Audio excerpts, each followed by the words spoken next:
Hello বন্ধুরা, তোমরা সবাই কেমন আছো? আশা করি ভালোই আছো। আমিও ভালো আছি। আমি সন্ধ্যা বোস আর আমার চ্যানেলে তোমাদেরকে অনেক অনেক স্বাগত। তো আজকে আমি আরও একটা নতুন রেসিপি নিয়ে এসেছি।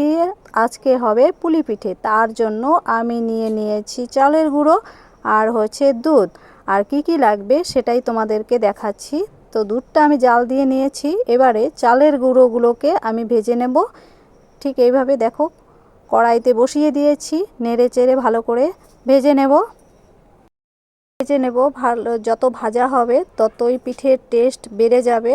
আর যদি কম ভাজা থাকে তাহলে পিছলে পিছলে একটা ভাব হয়।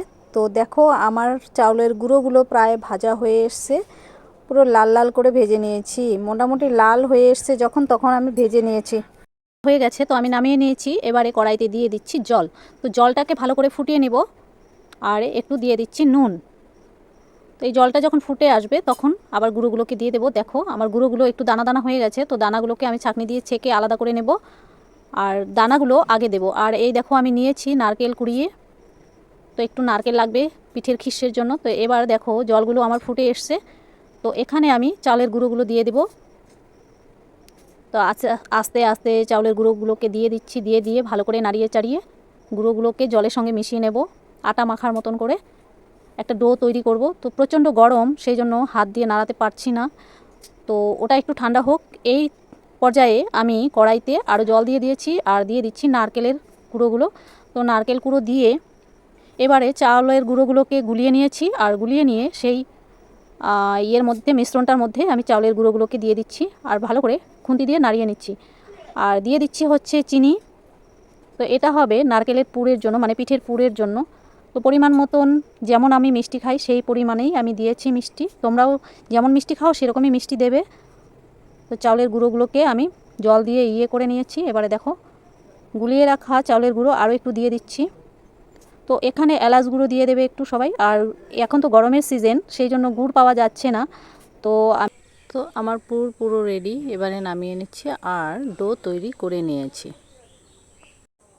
এবারে লেচি কেটে নিচ্ছি। তো আমরা তিনজনে মিলে বসে পড়েছিলাম, আমার ভাইয়ের বউ, মা আর আমি। তো সবাই মিলে পিঠে বানাচ্ছি। তো বৃষ্টি পড়ছিল, সেই জন্য ভাবলাম, এই বছর পিঠে করা হয়নি, তো সেই জন্য ভাবলাম, আর আমার ছেলেরও খুব প্রিয় পুলি পিঠে। তো ওই জন্য আমরা, বৃষ্টির মধ্যে ঠান্ডা পড়েছে, তো ভাবলাম একটু পুলি পিঠে করা যাক। তো তিনজনে মিলে বসে পড়েছি। দেখো, এবারে আমরা ডো তৈরি করা হয়ে গেছে আর লেচি কেটে কেটে পিঠে বানাচ্ছি। তো এইভাবে বাটির মতো তৈরি করে নিচ্ছি। তারপরে হচ্ছে এখানে বাটিগুলোর মধ্যে ক্ষীর ভরে দেব। তো দেখো, পুরো বাটি তৈরি হয়ে গেল। এবারে এই বাটির মধ্যে আমরা পুর ভরে শেপ দিয়ে নেব, আর সাইডে ডিজাইন করে নেব।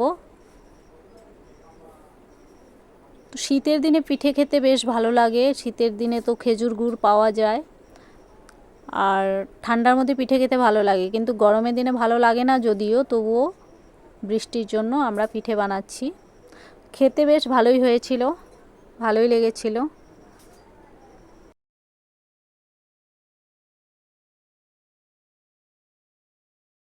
তো এবারে দেখো, পুরো রেডি, পুর ভরে নিয়েছি। এবারে সাইডের সাজগুলো ডিজাইন করে নেব।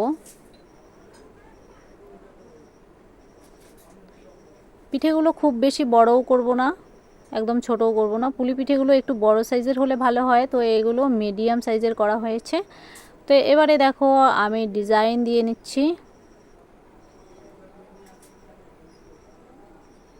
ছোটোবেলায় বসে বসে আমরা অনেক রাত অবধি, মা মেয়ে মিলে অনেক রাত অবধি পিঠে বানাতাম। কিন্তু বর্তমানে আমরা এত রাত অবধি করি না, সন্ধ্যায় সন্ধ্যে পিঠে বানানোর কাজ কমপ্লিট করে ফেলি। তো আমার ডিজাইন দেওয়া হয়ে গেছে। দেখো বন্ধুরা, কেমন হয়েছে একটু দেখো। বেশ দারুণ হয়েছে, তাই না? এই দেখো, খুব সুন্দর হয়েছে পিঠেগুলো। তো এইভাবে একে একে পিঠেগুলোকে বানিয়ে নেব। আরও যতগুলো আছে সবগুলোকে বানিয়ে নেব। চলো, বানিয়ে নিচ্ছি পিঠেগুলোকে। বানিয়ে বানিয়ে থালার মধ্যে রেখে দিচ্ছি। এবারে তৈরি হবে আরও নতুন পিঠে।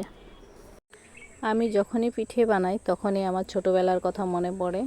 আসলে আমি নতুন নতুন রেসিপি বানাতে ছোটোবেলা থেকেই খুব ভালোবাসি।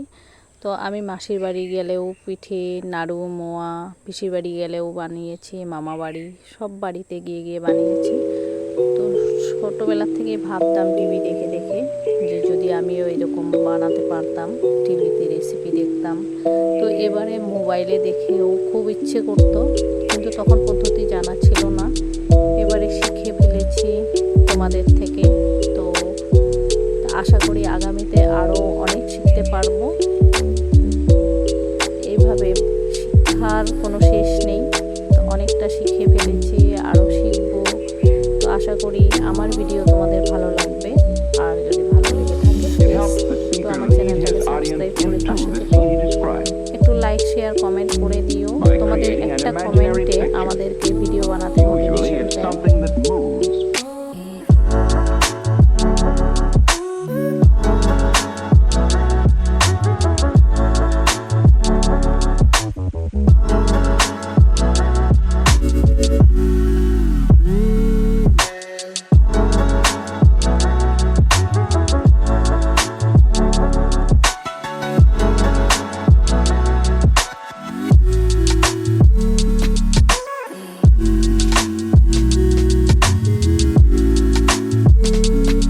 দেখো এইভাবে আমি পিঠেগুলোকে বানিয়ে নিচ্ছি। এবারেও এটাও খুব সুন্দর হয়েছে, দেখো শেপটা। তো আরও যতগুলো আছে সবগুলোকে এইভাবে বানিয়ে নেব।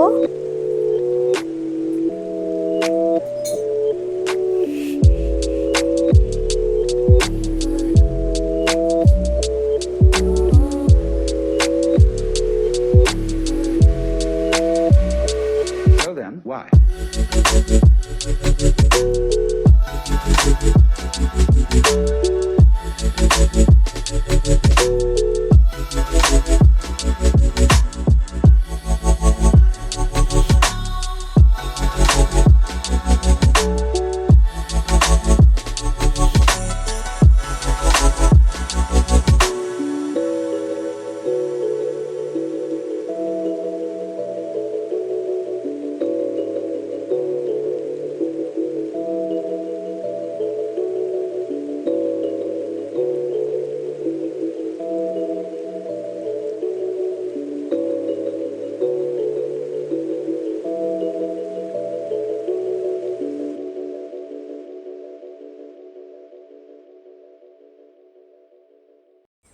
তো দেখো আমি আবারও ডিজাইন করে নিচ্ছি। ছোটোবেলায় অনেক রকম ডিজাইন করতাম মায়ের সঙ্গে বসে বসে, আমাদের পিসির সঙ্গেও পিঠে বানাতাম। তো এবারে বানিয়ে থালার মধ্যে সাজিয়ে রাখছি। দেখো সুন্দরভাবে সাজিয়ে নেব। আমার পিঠেগুলো পুরো রেডি। দেখো তিনজনে মিলে বসে পড়েছিলাম, তার জন্য খুব তাড়াতাড়ি হয়ে গেল। তো দেখো বন্ধুরা, আমার পিঠে সবগুলো রেডি একদম। এবারে ভাপে বসাতে হবে। তো দেখো কতগুলো হয়েছে, খুব সুন্দর হয়েছে না? দারুণ, একদম সূর্যমুখী ফুলের মতন লাগছে। তো এবারে আবার উনুনে জল বসিয়ে দেওয়া হয়েছে ভাপের জন্য। জল ফুটে গেছে, ফুটে যাওয়ার পর একটা চালনি নিয়ে সেই চালনির মধ্যে পিঠেগুলোকে দিয়ে দেওয়া হচ্ছে। আর ভাপে ভাপে একটু সেদ্ধ হয়ে যাবে। আর চাউলের গুঁড়োগুলোকে ভালো করে ভাজা হয়েছিল, সেই জন্য খুব একটা ভাপের দরকার নেই, মোটামুটি একটু ভাপ হলেই হয়ে যাবে। তো দেখো ঢাকা দিয়ে দিয়েছি আর পিঠেগুলো পুরো রেডি। তো আমার ভিডিওটা যদি তোমাদের ভালো লেগে থাকে প্লিজ তোমরা একটু লাইক, শেয়ার, কমেন্ট করে দেবে। আর তোমাদের একটা কমেন্ট আমাদের ভিডিও বানাতে উৎসাহ আরও বাড়িয়ে দেয়। তো আশা করি ভিডিওটা তোমাদের ভালো লেগেছে। আমার আজকের ভিডিও এইটুকুই। তো নিয়ে আসবো আরও নতুন ভিডিও, আরও অনেক রেসিপি নিয়ে আসবো। আশা করি তোমরা সঙ্গে থাকবে। আর ভিডিওটা দেখার জন্য ধন্যবাদ। টাটা, ভালো থেকো, সুস্থ থেকো।